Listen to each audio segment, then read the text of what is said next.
What if the NPC at your table remembered everything, had a mood ring, and could ad-lib a Shakespearean monologue on the fly, all without the GM flinching? Welcome to Unboxd Origins. I'm Howie, your resident science geek and accidental trivia sponge. And I'm Wyatt. I ask the big questions. Sometimes philosophical, often skeptical, always curious.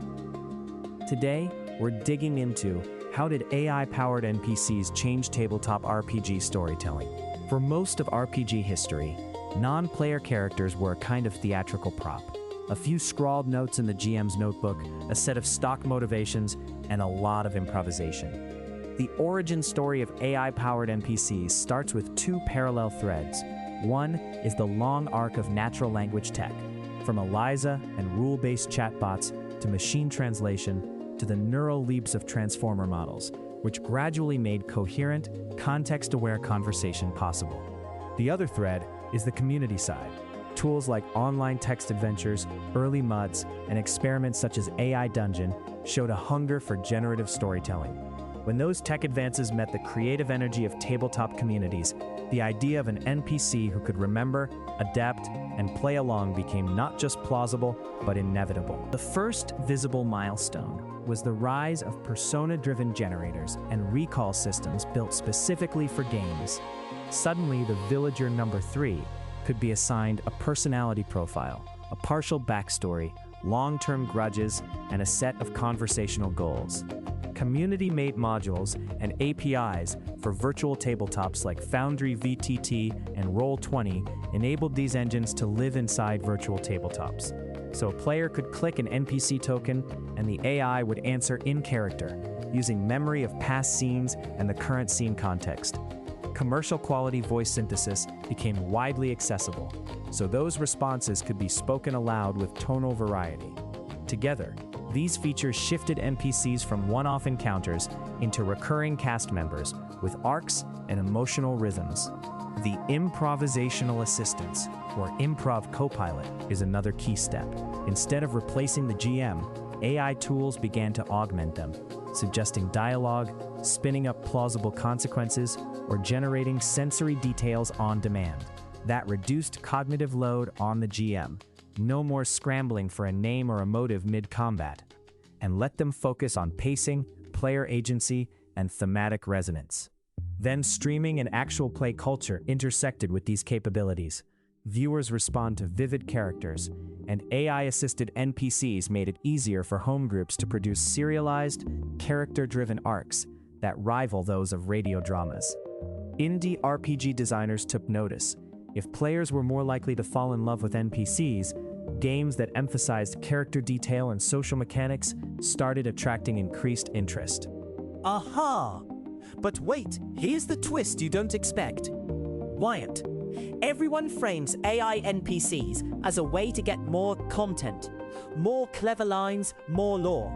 But the deeper change is structural. They altered the currency of tabletop stories from plot beats to relational continuity. Players stopped counting dungeon rooms and started counting relationships sustained over months. That shift is subtle, but seismic. Yes, exactly.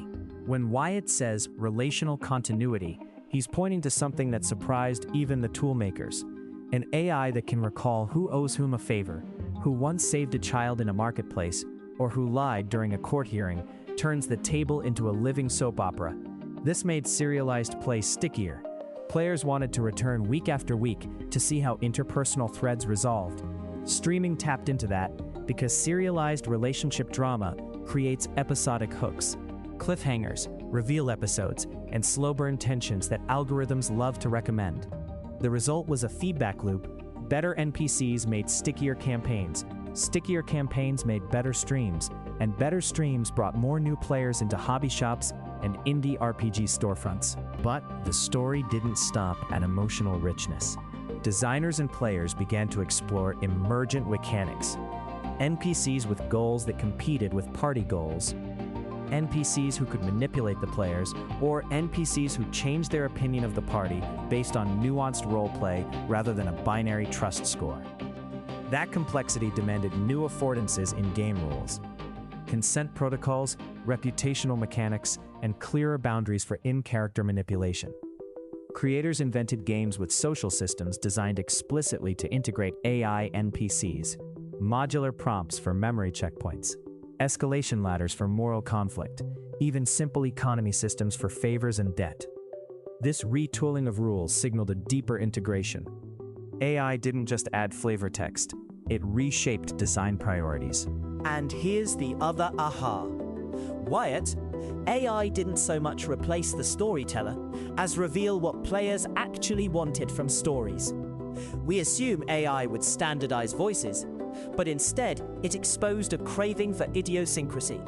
People wanted flawed, stubborn, contradictory NPCs, messy characters, not perfect algorithmic performers.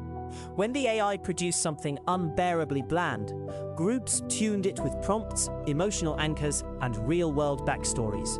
The technology catalyzed participatory authorship. That observation matters. Early demos promised lifelike NPCs and sometimes delivered uncanny, too polished characters.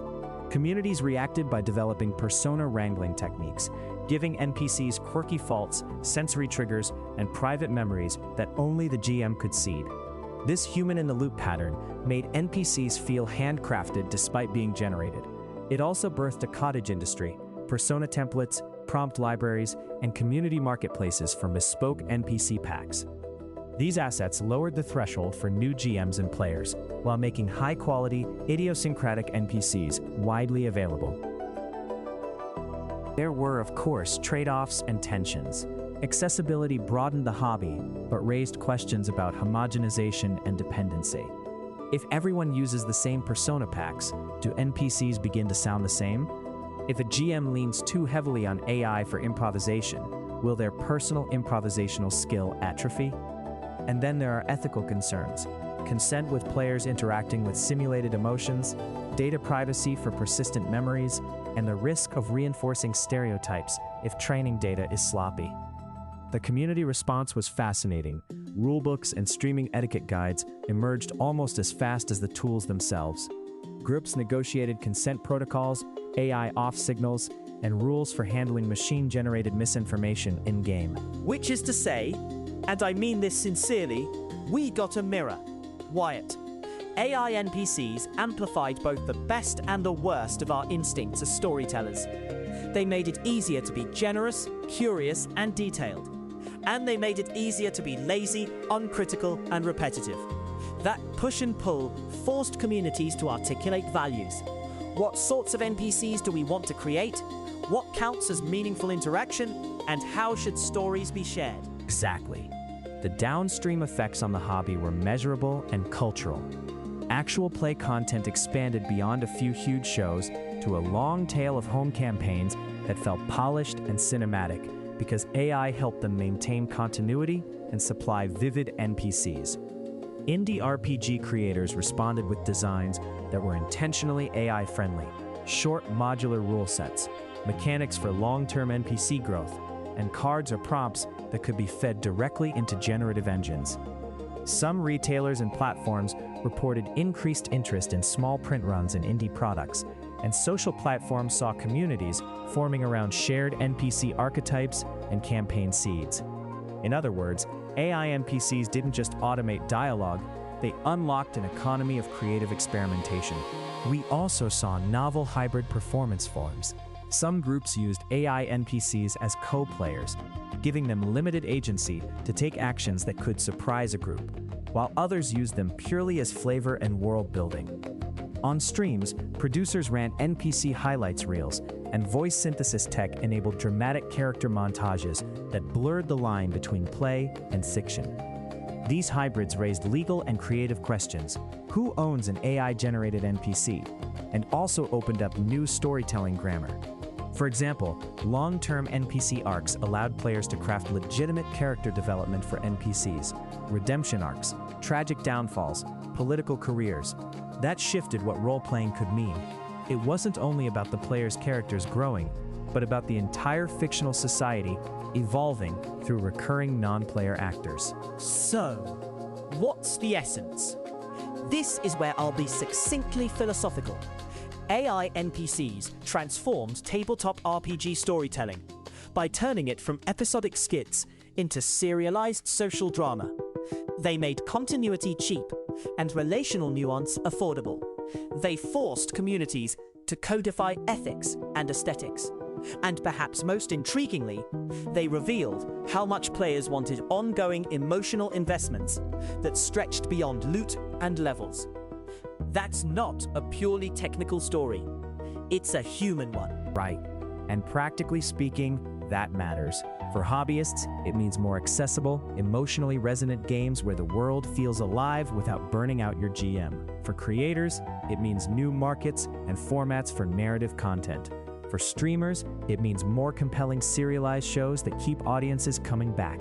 And for the culture of role-playing, it means an influx of voices and experimentations that expand what tabletop storytelling can be. It also matters because it forced a conversation about authorship, responsibility, and taste. We gained remarkable tools, but we must decide how to use them. To amplify empathy, to explore complexity, or simply to churn out drama without care. The best outcomes will come from groups who treat AI as a collaborator to be shaped, not a puppet to be trusted blindly. So, if you run a game tonight and invite an AI to voice your village elder, remember what built that option. Decades of language tech, years of indie experimentation, and a community desperate for richer relationships at the table. Use prompts, set boundaries, and most of all, tell stories that matter to your players.